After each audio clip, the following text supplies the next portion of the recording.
Bahan-bahan yang digunakan untuk membuat media diorama siklus air adalah kertas origami, gabus busa, kardus, pensil, pulpen, spidol, penggaris, gunting, double tip, lem tembak, dan lem glue. Kemudian saya akan menjelaskan media diorama siklus air yang saya buat tadi. Pertama, transpirasi adalah proses menguapnya air dari tumbuh-tumbuhan. Lalu evaporasi adalah proses penguapan air laut ke atas atmosfer, lalu menjadi gumpalan awan atau disebut juga kondensasi. Proses berikutnya adalah presipitasi, adalah proses jatuhnya air dari atmosfer ke permukaan bumi.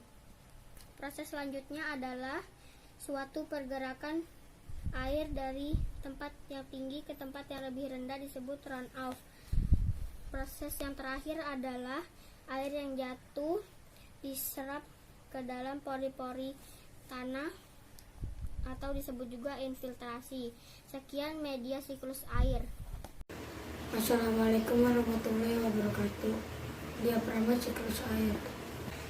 Proses pertama yaitu tumbuhan yang menguap karena sinar matahari, dinamakan dengan transpirasi. Kedua, air laut menguap akibat sinar matahari, disebut evaporasi. Ketiga, yaitu hasil air laut yang menguap, yaitu uap air akan naik ke atmosfer dan akan menjadi awan. Awan tersebut akan bergerak yang dinamakan kondensasi. Proses keempat, awan tersebut akan turun hujan berupa air atau salju yang dinamakan presipitasi. Air hujan yang turun dari awan bergerak mengalir ke permukaan gunung.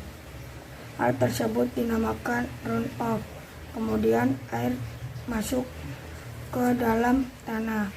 Hal tersebut bernama infiltrasi, lalu mengalir di lapisan tanah ke bawahnya sehingga melapisi permukaan air tanah pada lapisan jenuh air.